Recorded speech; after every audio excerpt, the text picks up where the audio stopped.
इस क्वेश्चन को सब बच्चे मैंने देखा है कि क्रैमर्स रूल से करते हैं, लेकिन क्रैमर्स रूल यहाँ पे बहुत लेंथी पड़ेगा और क्रैमर्स रूल की एक लिमिटेशन भी है। क्रैमर्स रूल कभी कभी गलत आंसर भी दे देता है। वैसे तो गलत आंसर देने वाले केसेस साफ दिखाई दे आते हैं, लेकिन जो ज्यादा बड़ी दिक्कत है वो ये है कि ये लेंथी बहुत पड़ता है। मैं इस क्वेश्चन को एगमेंटेड मैट्रिक्स की हेल्प से करूंगा।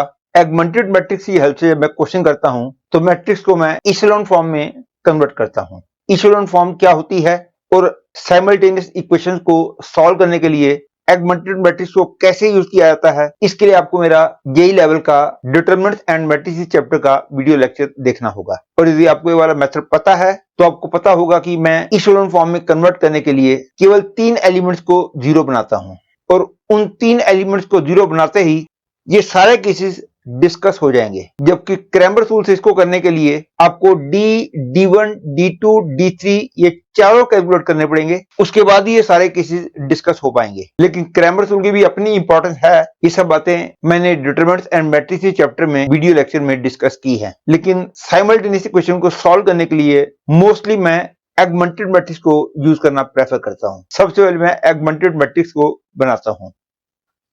क्लियर है? इसके अंदर एगमेंटेड मैट्रिक्स बनेगी 1, 1, 1 एंड 6, 1, 2 अल्फा 10, 1, 3 5 एंड बीटा। और अब इचेलॉन फॉर्म में कन्वर्ट करने के लिए आपको पता होगा कि इन 3 एलिमेंट्स को 0 बनाया जाता है और 0 बनाने का ऑर्डर भी पता होना चाहिए। सबसे पहले इसको 0 बनाया जाता है, फिर इसको, फिर इसको।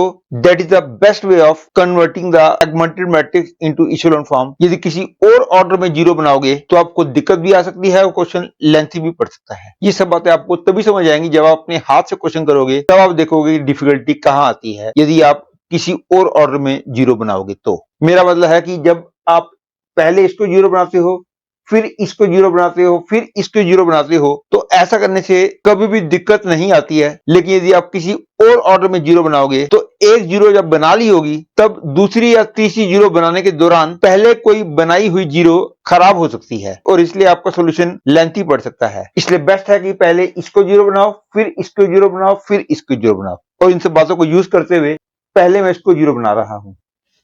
इसको 0 बनाने के लिए मैं इस रो की भी हेल्प ले सकता हूं और इस रो की भी हेल्प ले सकता हूं, लेकिन I will prefer to use this row क्योंकि इसमें नंबर थोड़े छोटे भी हैं और में अल्फा भी प्रेजेंट नहीं है। तो using this row I use the operation R3 changes to R3 minus R1.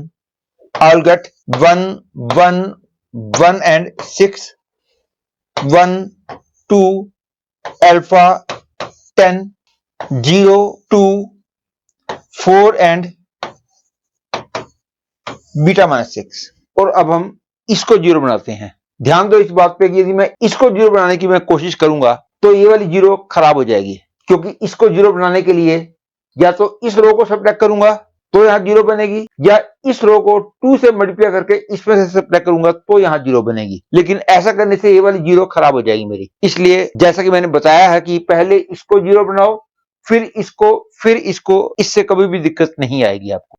और अब इसको 0 बनाने के लिए I use the operation R2 changes to R2 minus R1. I get 1, 1, 1 and 6,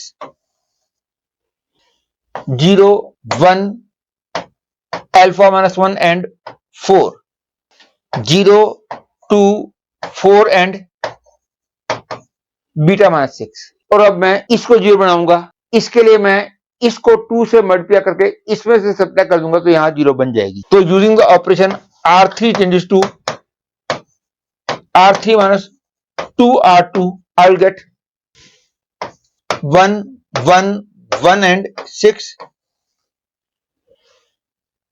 0, 1 alpha minus 1 and 4, 0, 0 and 4 minus double of this।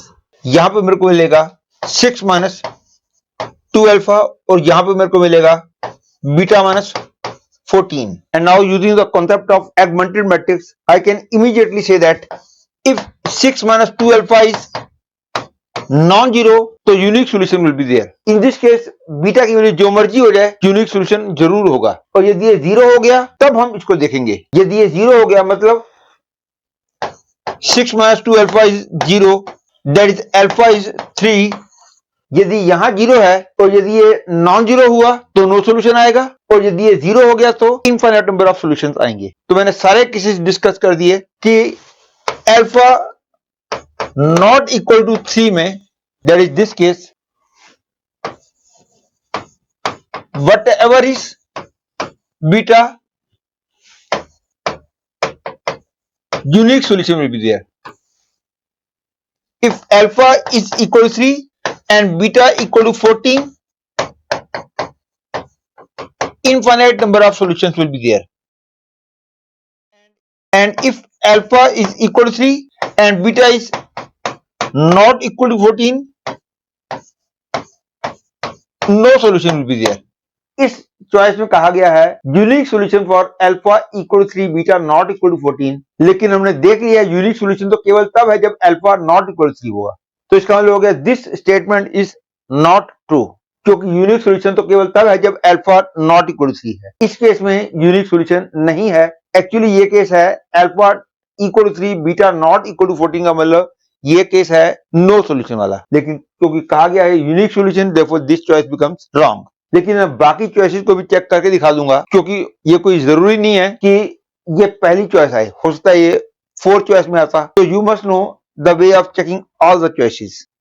इसमें कहा गया है no solution for alpha equal to 3 and beta equal to 24। तो एक clearly वो case है alpha equal to 3 है, 24 का मतलब this condition is satisfied, hence no solution will be there. Therefore this choice is wrong because इस choice की जो इंफॉर्मेशन है वो करेक्ट है। और थर्ड चॉइस में बोला है alpha equal to -3 and beta equal to 14, और अल्फा इक्वल टू -3 का मतलब दिस इज सेटिस्फाइड, और ये सेटिस्फाइड है तो बीटा जो मर्जी हो जाए यूनिक सॉल्यूशन होगा।